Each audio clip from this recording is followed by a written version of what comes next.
fans, vampire fans, Dracula fans, and Christopher Lee fans. Rich Vernadeau here, doing a review of the Hammer Dracula films. Now, there were quite a few of them. I'm not going to try to be a completist here and cover all of them, but I'm going to reference many of them, many of which were my favorites growing up as a child, many of which I saw at the theater and on television, later on video and DVD.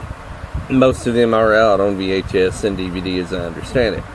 Hammer films are a classic. The first one leading off with Horror of Dracula, starring Christopher Lee in the iconic role of Dracula, and Peter Cushing, of course, as Van Helsing. That one was released in the 50s, 1957 or 58, I believe.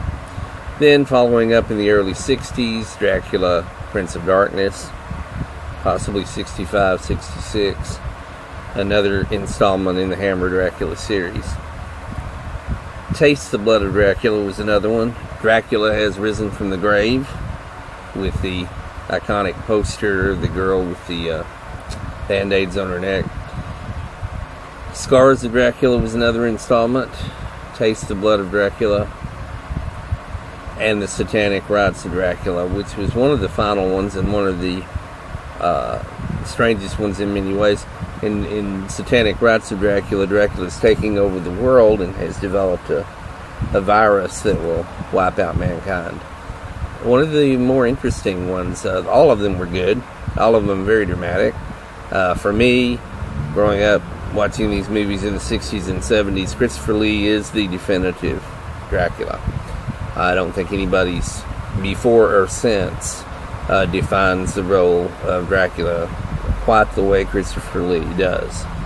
And these were fantastic Hammer films. If you haven't seen them, I recommend that you do see them.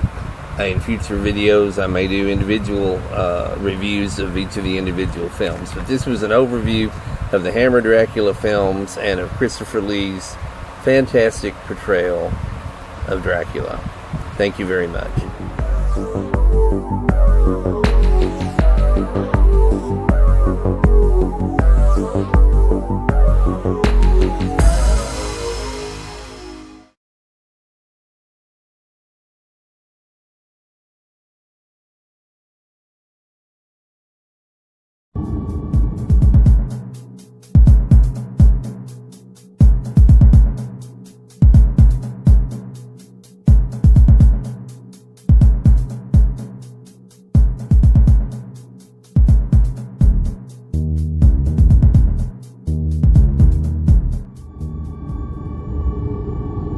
Now back to my tribute.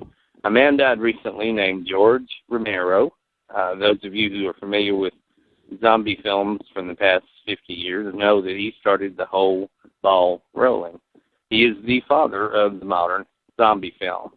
Without George Romero, there would not be a Walking Dead that has become such a popular series on TV the past few years.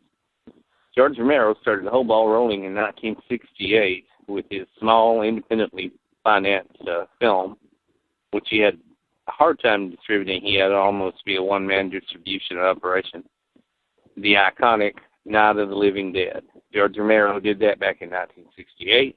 It became a drive-in cult classic, raked in a couple of million within a very short span of time. I believe, if my figures are correct, he did the whole thing on about $100,000, possibly a little more. Definitely a very, very limited budget production-wise. But it became a cult classic, and it remains that today. A few years later, well, a decade later, I should say, the 1979 release of Dawn of the Dead. I'm one of the fortunate people who got to see it on the big screen, Downtown Theater, Elm Street, Majestic Theater, Dallas, Texas, and I saw Dawn of the Dead on, of all days, July 4th, 1979, after having gone down to the Texas School Book Depository in what was then a museum, not nearly the museum that it is now. It's, a big, nice JFK Assassination Museum now, but at that time it was a much smaller operation, but they did have a presentation about the JFK assassination and a replica or a copy of the Mammoth Carcano rifle, which Lee Harvey Oswald is alleged to have used. in the assassination of JFK. Anyway, I got to see all that, and then a few minutes later, a friend and I walked from the Texas School Book Depository down to the Majestic Theater on Elm, where we went in and saw on the big screen Dawn of the Dead, which is the second in Romero's series of zombie films, and definitely impacted me enormously and has continued to be a lasting influence on me in terms of filmmaking, inspiration, cinematographically. Wow, what a big word. Anyway, it's been a filmmaker's dream, an inspiration for me, and I've seen Dawn of the Dead countless times. Me and a group of friends used to go to midnight movies in Dallas and see it. Spring Valley and Coit over in Richardson, there was a movie theater and a shopping center there that had midnight showings of Dawn of the Dead. And then, of course, when it came out on VHS, on video, of course, I had got a copy immediately, and we would have group parties where we would watch Dawn of the Dead. And even today, that original Dawn of the Dead from 1979 is vastly superior to the sequel that was done back in the 2000s, which I was not impressed with. I mean, zombies do not run. Come on, what's with that? The third movie in George Romero's zombie series was Day of the Dead. It did not do as well at the box office as the others, and so it is lesser known. It is an important installment in the series, however, so got to give it credit, and it's very well done, good special effects, Day of the Dead.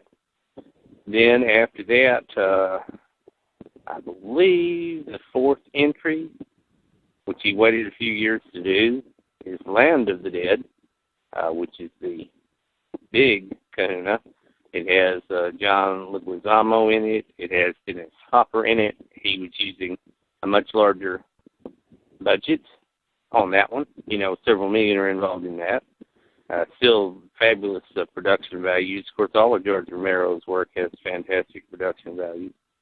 And we're going to miss you, George. We miss you, George Romero. Once again, a shout-out to this icon and this great director. And along about that same time, maybe within a year or two afterwards, he did Diary of the Dead, and it's done with more of the handheld camera style that you may be familiar with from Blair Witch and with a few others. Diary of the Dead, not quite up there with the others. Not bad, though. Definitely worth seeing. Anything Romero does is worth seeing. And then Survival of the Dead, which in many ways is one of the most interesting of the series. And I believe Survival of the Dead was Romero's last entry in the series. So that's our shout-out to George Romero. But, I like anything that's action-adventure. My favorite all-time has to be the original Dawn of the Dead, where they land in a mall. 4 surviving humans. They're fighting the zombies who are trying to invade the mall. Then a motorcycle gang shows up. This is George Romero's second installment in his fabulous series of zombie movies. That started the whole Living Dead series, the whole zombie thing that's been going on now for 40 years. George Romero. First was Night of the Living Dead, and then with the follow-up Dawn of the Dead. Now, there is the remake of Dawn of the Dead. Don't care for it. Definitely prefer the original. And again, Dawn of the Dead. This is a shout-out to independent filmmakers in general, of which I am one, and of which my series I alluded to. There's actually 4 different series.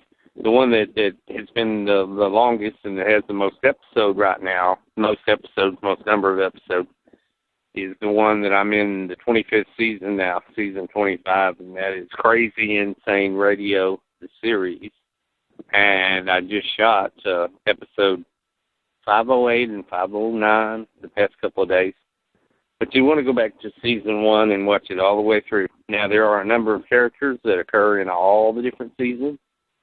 And, you know, just like in any other series, there's going to be a character or two killed off here and there, and there's going to be new characters introduced, and various relationships and interactions between the different characters explored. And, you know, I could definitely digress and go on and on about Crazy Insane Radio and have in a number of interviews, which are also available there on YouTube, and the director's commentary and what have you. And I do have these on DVD for anyone who wants to purchase them. Send a check or money order, $9.95 to 218 Bonham Street. And I will send you the 218 Bonham Street, Paris, Texas, 75460.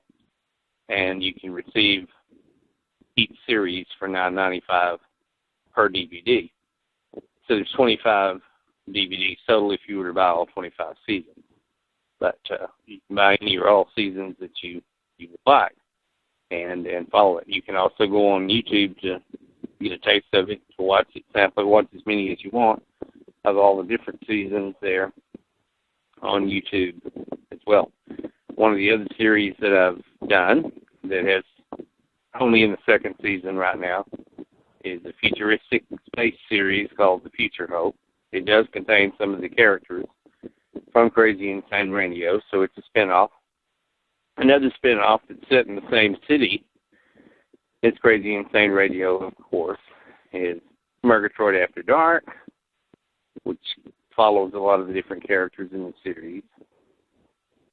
And the other one is Murgatroyd The Early Years. Now, I really like Murgatroyd The Early Years because I went back and I took a look at a lot of the different characters and showed what they were doing before the main events, the main plot, and the main action in Crazy Insane Radio.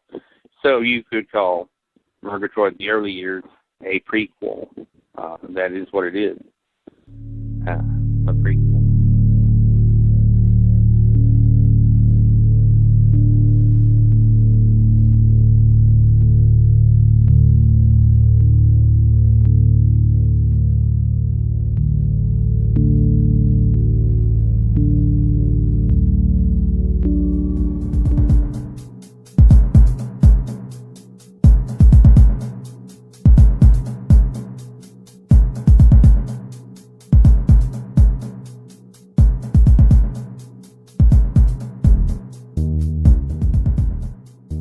Standing in my way. I am not one of those weak, puny, defenseless human females that you like to cut to pieces. Raging fire at Drifty's hamburger restaurant and yet another blaze at the Super Deluxe Ultra Hotel.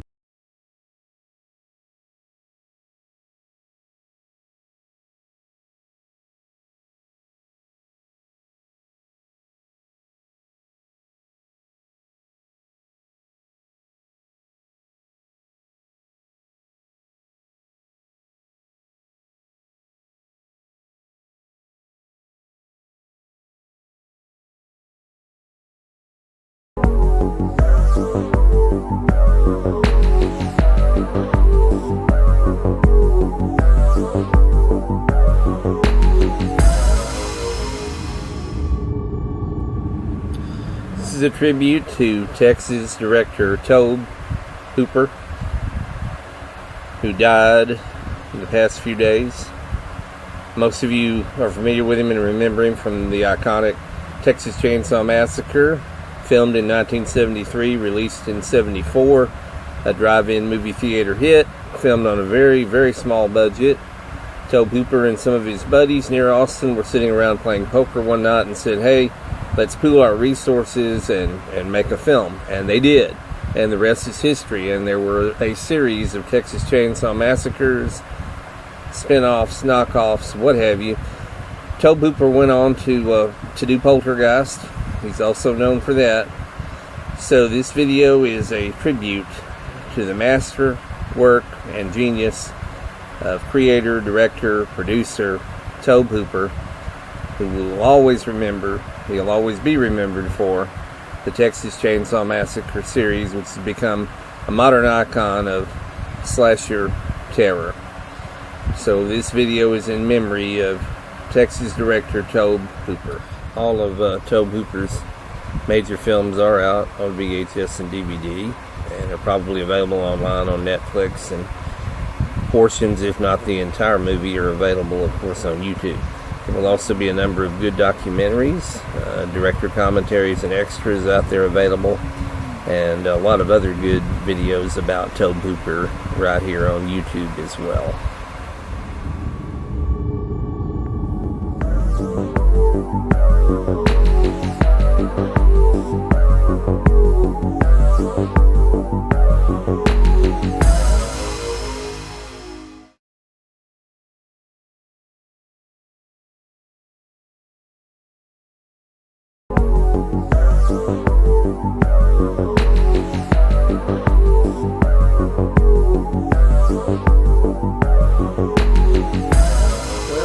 found and watched an excellent episode of Rod Serling's The Night Gallery. I believe it's a season 2 episode.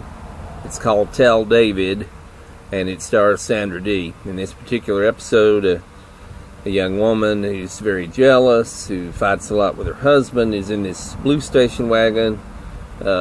What she believes is a storm hits. She arrives lost at the home, which turns out to be the future home 20 years in the future of her son. Anyhow, the woman lets her in. Various electronic devices are shown, which are futuristic, including a very early version of what we would now recognize as being MapQuest. And I do want to recommend this episode that you find it and watch it. I found it on Share TV. I had to Google search to locate it. At any rate, I recommend it strongly, and I don't want to give away too much about the episode. The part of it that I find most interesting is the prediction back then. This episode was made in 1971, of commonplace modern concepts and devices in technology that we now take for commonplace. And of course, the main one that I want to talk about is the MapQuest or Google device, in which I alluded to earlier, which the young man had developed. Fascinating episode, interestingly predictive of the future and of future technology.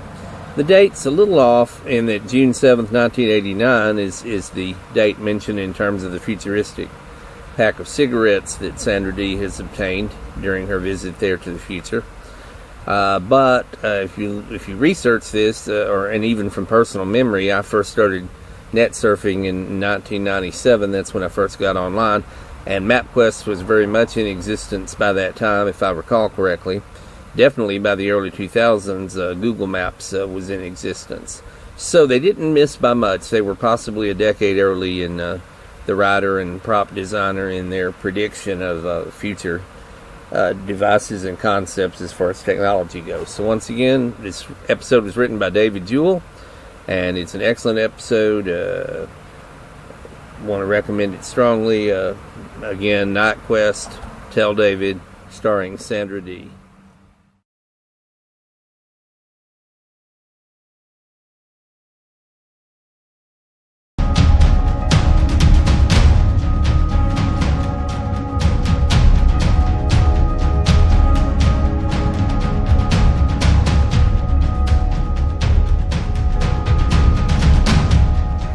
Dark shadows in pop culture.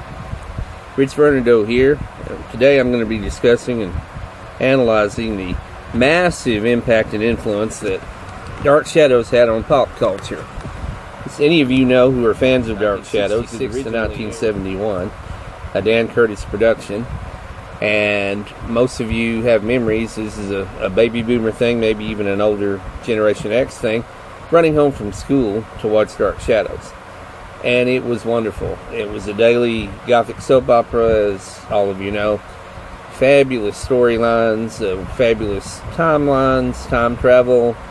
Barnabas Collins, the time-traveling vampire. Quentin Collins, a werewolf. The 1897 timeline. All of this was fantastic stuff. And then later on, of course, and more recently, there was the movie with Johnny Depp, Dark Shadows. But we're looking at the original series here and its impact on... and this wonderful Gothic soap opera, which aired every day, fueled the imagination of its viewers with these wonderful things, such as vampires, werewolves, zombies, time travel, etc. And there were all sorts of products, marketing that spun off of this. There was a hit top 40 song, Shadows of the Night, written by a Colbert who was associated with Dark Shadows. In fact, Quentin performed it with the Victrola there. There's a voiceover of Quentin. There were episodes of Dark Shadows in which Shadows of the Night was featured. Then it was released, of course, as a 45, and then it was on the soundtrack album, which was released, which had wonderful music from Dark Shadows. Comic books came out about Dark Shadows. Viewmaster slides. It became a big cultural thing. There were posters of Jonathan Frid as Barnabas and David Selby as Quentin. All of these things there was a game, a Dark Shadows game. So it had lasting cultural impact, and of course, reran. It went through the syndicate, the syndication, and was on stations throughout the 80s and 90s, and then of course Sci-Fi showed it. A couple episodes a day for a long time. Then it was released by MPI, first on VHS and DVD. So we're looking at the pop cultural influence of Dark Shadows. Thank you. This has been Rich Vernadeau.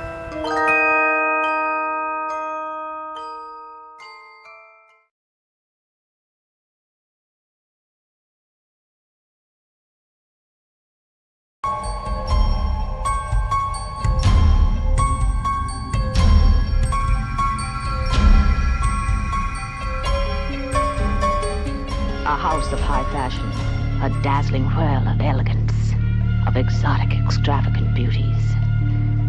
An adventurous journey into the devastating allure of the most sophisticated women and their intimate secrets. Suddenly, these lace curtains ignite a drama that will lacerate your emotions. Greetings, viewers. This is a Rich Vernadeau movie review, and tonight we are reviewing Blood and Black Lace by Mario Bava, the Italian director. It is a classic in its own right. It is one of the formative, influencing films in the giallo genre, which is the Italian thriller slasher type genre. It is the inspiration, prototype, and forefather of the coming slasher flicks which dominated the 80s. It is one of the first body count movies. Mario Bava used a lot of black and a lot of red in this. He uses a lot of stark color. It stars Cameron Mitchell and Eva Bartok. It is highly regarded and was an influential film upon Martin Scorsese and Quentin Tarantino. It was released in Italy in 1964 and then came out in theaters in the United States in 1965. Was released on DVD in the mid-2000s, and in 2015 it came out on Blu-ray. So, anybody out there who hasn't seen Blood and Black Lace, you owe it to yourself to see this classic thriller slasher Mario Bava giallo, a wonderful slasher flick, and enjoy fantastic film. And that is my A review house of Blood high and Black fashion, Lace. a dazzling whirl of elegance, of exotic, extravagant beauties. An adventurous journey into the devastating allure of the most sophisticated women and their intimate secrets. Suddenly, these lace curtains ignite a drama that will lacerate your emotions. Blood and Black Lace. Who is this shrouded, sadistic, sordid fiend who maims and murders? Why this bloodthirsty orgy, this holocaust of lives? Blood and Black Lace in bleeding color. A shattering, shivering, shocking experience.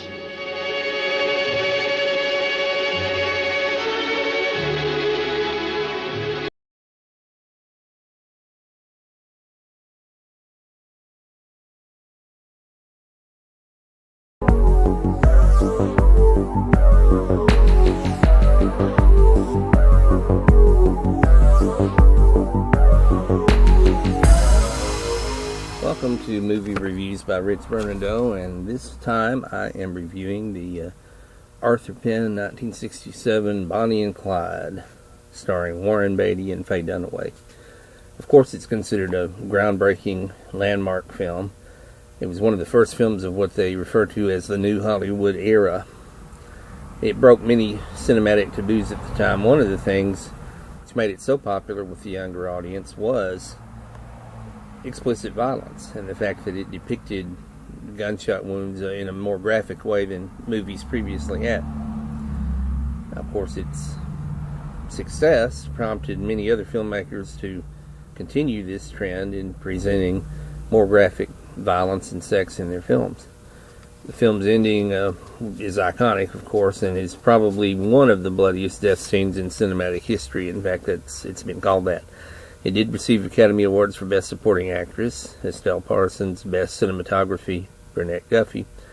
It's one of the first films, in the first 100 at least, selected for preservation in the United States National Film Registry. Now, it had an interesting history. Prior to the final incarnation that we're all familiar with, the now classic, iconic film, the script went through a few hands.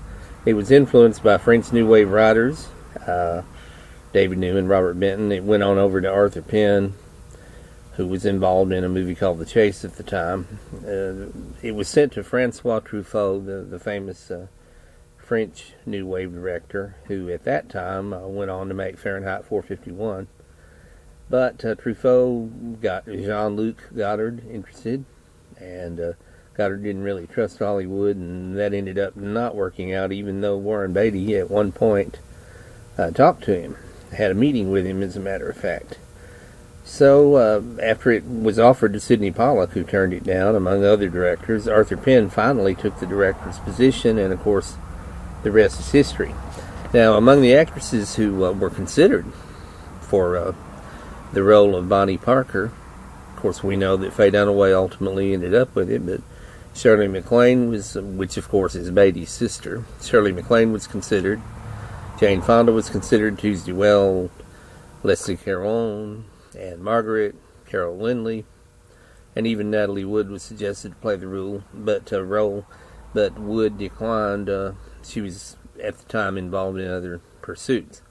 So Faye Dunaway won by the skin of her teeth, as she says in her own words. It is an iconic film. It is a lasting film. I saw it as a child. My parents took me to the drive-in theater to see it, and of course my dad had been born and was of an age where he remembered Bonnie and Clyde from his childhood, and even the way they were ambushed over there. And shortly after that, he brought me a reproduction of the original newspaper that came out at the time that showed their bullet-ridden corpses, lurid black and white photographs of their bodies, and of course of the car, which had hundreds of bullet holes in it. And of course that ending, which is also one of the most iconic death scenes in American movie history, is unforgettable. So this has been my review of the iconic movie Bonnie and Clyde, directed by Arthur Penn, starring Warren Beatty and Faye Dunaway. Thank you very much. Oh man, depression got me down. I'm the brokest man in town. And I've gone from riches.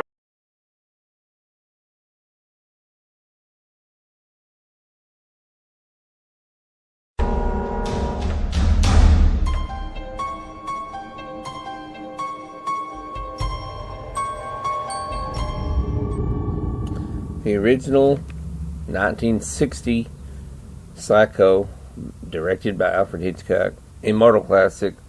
Tony Perkins as Norman Bates at the Bates Motel. Janet Leigh as Marion Crane. What can you say? Suspense classic based on Robert Bloch's book. It has stood the test of time. There was a 90s color remake by Gus Van Sant, of course. But the immortal classic will always be the original Psycho by Hitchcock. Master of suspense.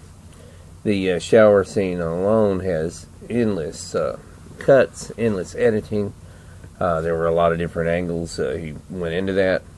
There was a young woman who was a substitute for Janet Leigh in part of the filming of the shower scene, because there were certain nude scenes that Janet Leigh was not comfortable with. So Marley, and I'm going to do something on her, Marley Renfro, who does have a book out and she does go to conventions, was the stand-in. The stunt woman, shall we say, who did parts of the shower scene during the filming, parts that Janet Leigh wouldn't do.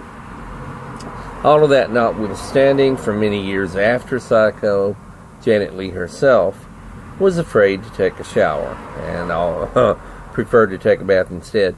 And this was true of a number of women, including my mom. When she saw the movie when it first came out, she was afraid to take a shower after that. And a number of different women had that same response. It hit a visceral nerve in audiences across the nation. And a few years later, when it made a comeback through the theaters, through the drive-in theaters, when I was a child. My parents took me, and the shower scene initially scared me so bad as a 4 or 5 year old. I had to cover my eyes up during parts of the shower scene. But the movie stays with you. It has become a cult classic. As I grew up, it became one of my favorite films as an adult. So if you haven't seen the original Psycho by Alfred Hitchcock, I strongly recommend it. Cannot give it too many superlatives. It ranks up there in the top 10 movies, as far as I'm concerned, of all time. And this has been Rich Vernadeau with a review of Alfred Hitchcock's Psycho.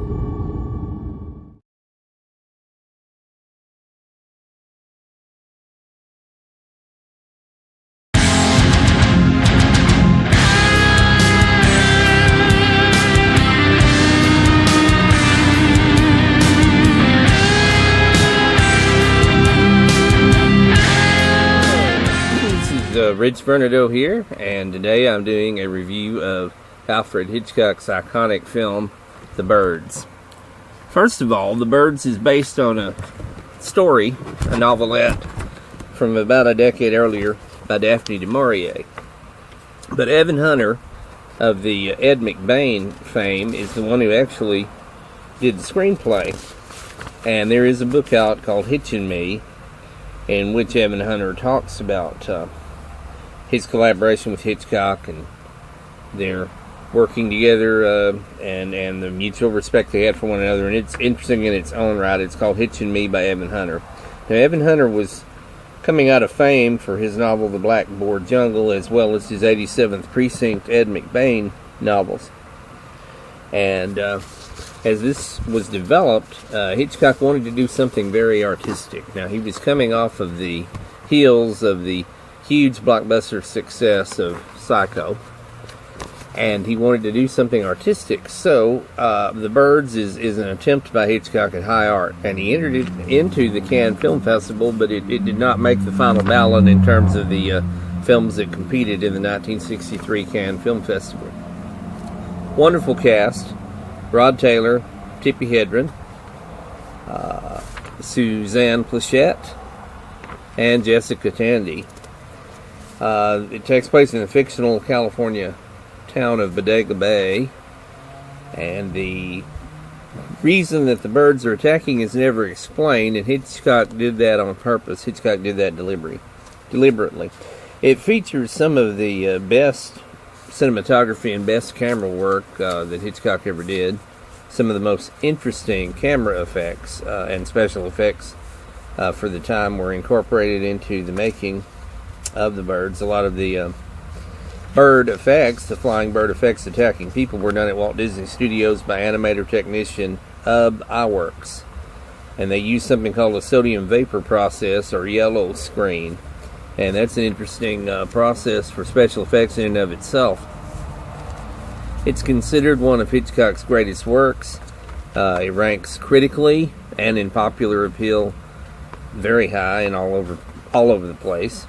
It was honored by the American Film Institute as the 7th greatest thriller. Bravo awarded it the 96th spot on the 100th scariest movie moments. One particular scene out of it where the birds attack the town.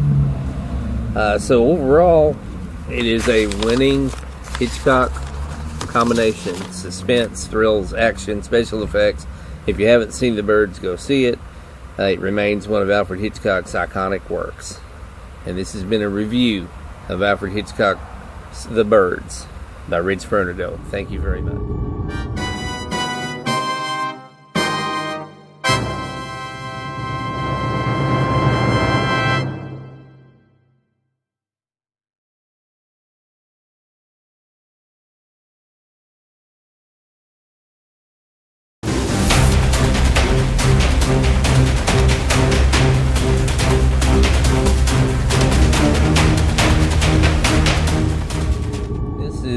Rich Vernadeau with movie reviews, and tonight I am doing a review of King Kong vs. Godzilla. It is a 1962 Japanese science fiction film. I'll tell you a couple of personal anecdotes about it a little later on in the show. It was produced and distributed by Toho. It's the third film in the Godzilla franchise. It's the first time both characters, King Kong and Godzilla, appeared in film in color and widescreen. Directed by Ishiro Honda. It was released in the United States in 1963. And the thing to remember about a movie like this is some movies are just plain fun. They're meant for entertainment. They're meant to appeal to the youth audience. They're meant to appeal to the imagination of anyone who's young at heart. And in fact, one of my anecdotes has to do with that very thing. When I was, 6 or 7 years old, they showed this movie, King Kong vs. Godzilla, on a Friday night on KTV Channel 11 out of Dallas. And this was a tradition. Every Friday night they usually showed a scary movie or a thriller. They did the same thing on Saturday nights. Channel 12 KXII, Sherman Denison used to have a shock theater, and they'd play all the old Universal movies, The Mummy and Bride of Frankenstein and all of that. And that was on Saturday night. But Friday night, KTVT aired this, King Kong vs. Godzilla, and I watched it as a child and, of course, was quite riveted by it. And, of course, it would have been fun, of course, to see it at the theater as well on the big screen. Mount Fuji is one of the scenes. Some of it was filmed on an island right off of Japan. A lot of the movie itself was filmed there. There was a fairly, for that time period, a fairly healthy budget was spent on the movie.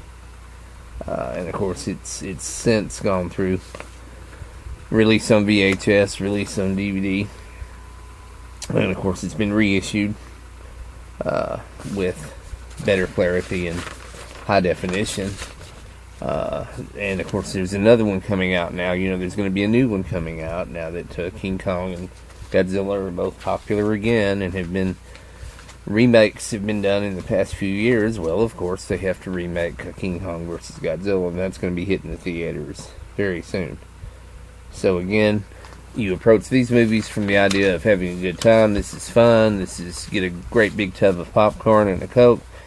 You're there for the fun, for the entertainment. It's a big slugfest between two gargantuans. It is the battle of the ages, the battle of the titans, King Kong versus Godzilla, and that's my review. And this has been Rich Vernadeau reviewing King Kong versus Godzilla.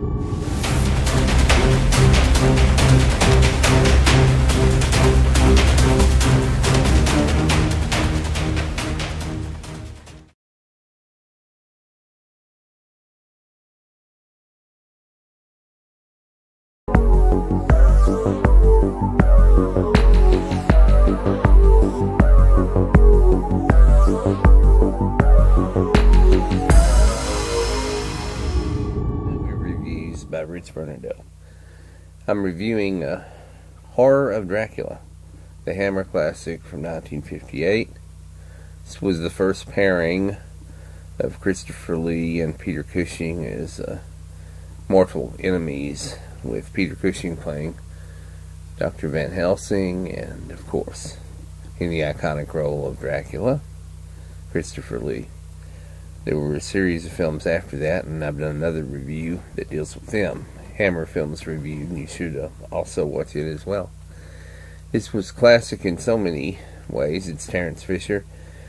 Fabulous score, fabulous music. Even that score was released on LP album during the 60s and was available. This movie made it through all the major theaters and, of course, drive-in theaters. One of the reviews that I have seen talks about the audience having a visceral reaction, a gasping at the death scene, when the sunlight strikes Dracula. Iconic in so many ways and so many levels, wonderful special effects for its time.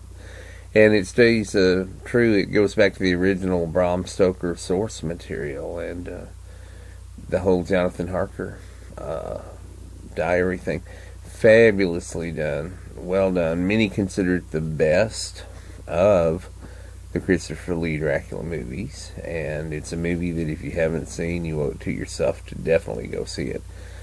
Many other Dracula films pale by comparison, and I strongly recommend Horror of Dracula, a Hammer film with Christopher Lee and Peter Cushing.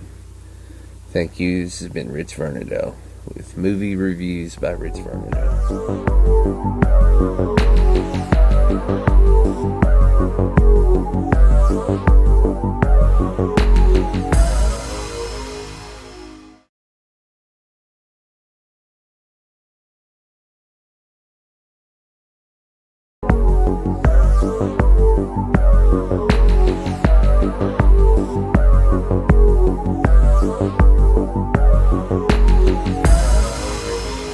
By Rich Vernadeau.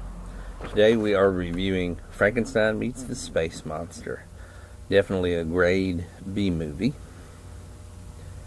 This movie was originally released in 1965, and it has become a bit of a cult film in spite of being a grade B. Stars Marilyn Hanold, James Karen, Lou Cattell. Filmed in Florida and Puerto Rico.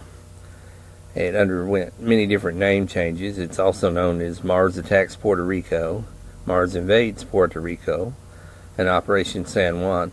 Didn't come out on DVD until 2006. Initially released in the United States on a double bill with Curse of the Voodoo. Despite the title, neither Dr. Frankenstein nor the Frankenstein monster ever appear anywhere in the film. Now, a lot of stock footage was used in filming this. It was filmed on a budget of $60,000, and it was released on 8mm and Super 8 in the late 60s, back when people had movie projectors, right before VCRs came out in the mid-70s.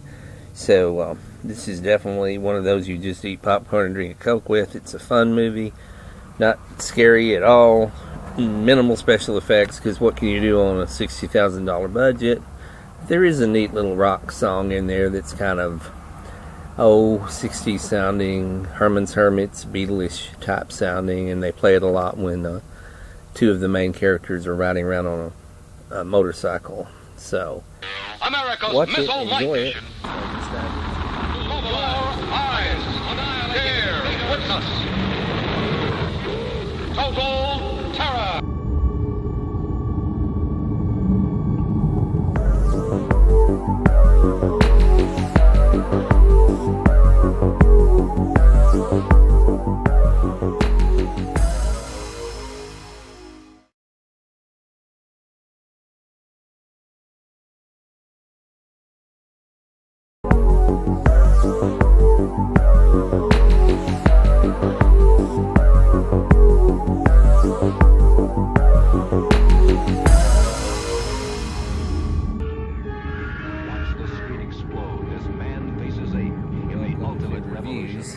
By Rich Vernadeau. This time I'm reviewing Conquest of the Planet of the Apes, which is the fourth installment of the original series.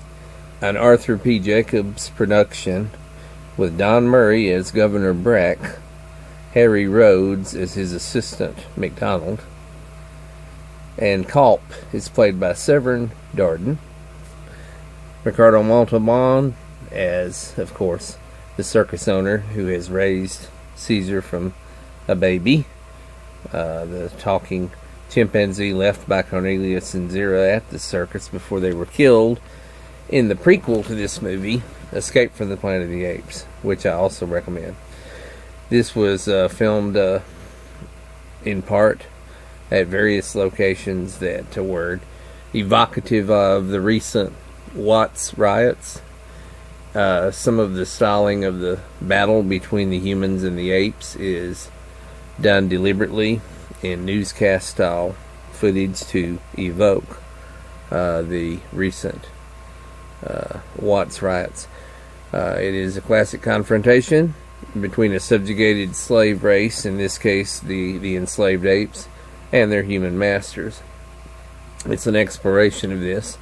I consider it one of the best of the original Apes series film, and of course Roddy McDowall in the leading role of Caesar.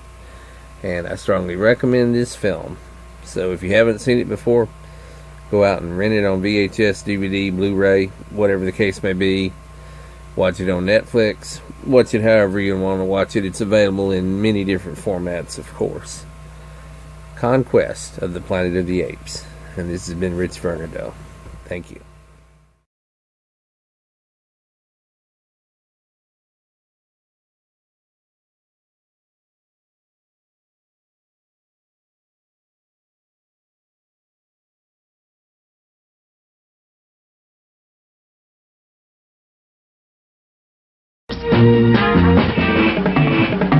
You've come a long way, baby, to get where you got to today. Virginia Slims. This is the taste for today's woman, with rich Virginia flavor you'll like. Tailored slim for your hands, for your lips. You've got Virginia Slims now, baby. You've come a long, long way.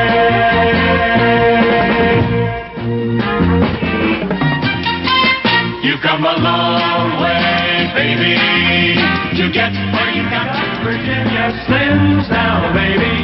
You've come a long, long way.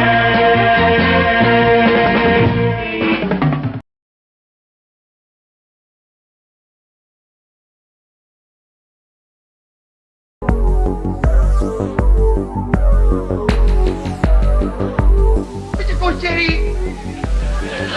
I am a very patient man, and I feel, Mr. Cochetti, that the best thing that we can do. Wipe that smile off your face, Frank Cochetti.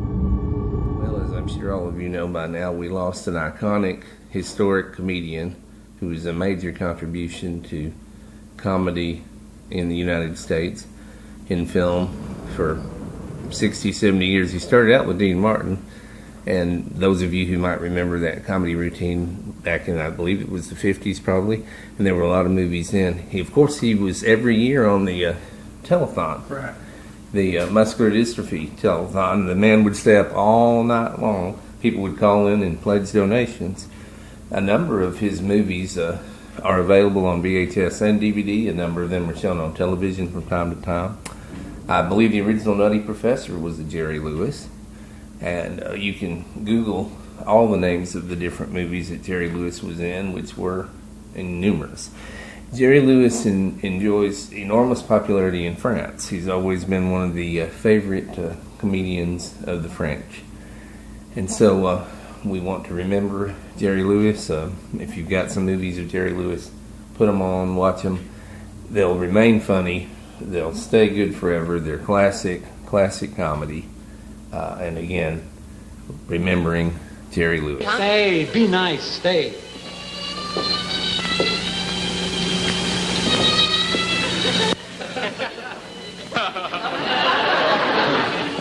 Hey, Dean, could I get a piece of fruit? You'll eat later. I'm hungry now. Be hungry later. I'll forget. I'll remind you.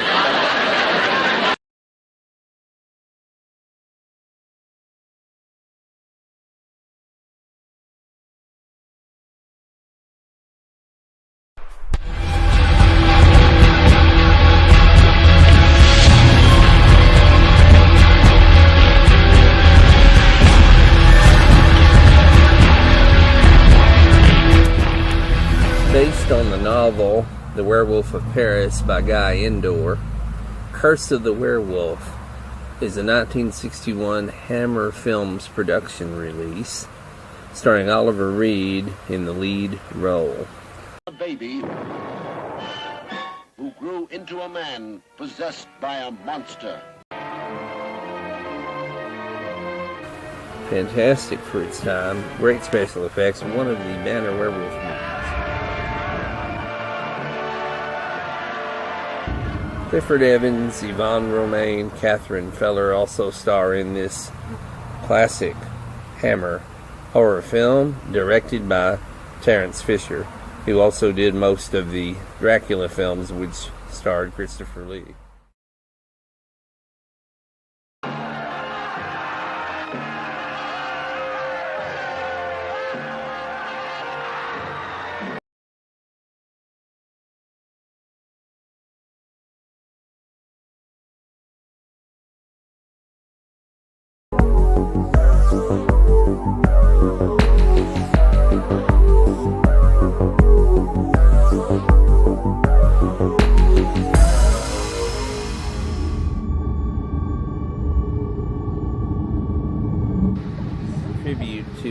great villainess, Diane Ballard, played by Sophia Landon Geyer, on Guiding Light from 1978 to 1981.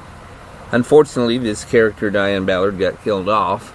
Of course, she had a lot of enemies, and there were a lot of reasons to kill her off.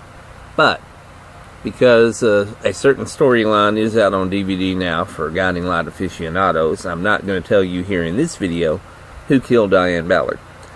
The focus of this video is simply on what an awesome and supreme villainess she was. During that time period, from 78 till 81, she is second only to the immortal Roger Thorpe, played by Michael Zaslow. Any Guiding Light fan remembers that Diane Ballard slept with everybody, blackmailed everybody, and in the end had lots and lots of enemies, including the great Alan Spaulding of Spaulding Enterprises, whom she was trying to blackmail with some cassette tapes. And to see that storyline, watch a series of videos there on YouTube called Machinations that covers the whole storyline leading up to Diane Ballard's murder. Fantastic character, and by the way, she's a great actress, Sophia Landon Geyer. She's also been in Another World and a couple of other soap operas besides Guiding Light, but her starring role of all time, to me, the lead villainess of Guiding Light, at least for that time period, none other than Diane Ballard, played by Sophia Landon Geyer. So, Guiding Light fans out there, pull out the VHS tapes, pull out the DVDs, or get on YouTube and watch the wonderful selections of this woman in operation. This is the ultimate soap opera villainess. This has been Rich Vernadeau. Thank you very much.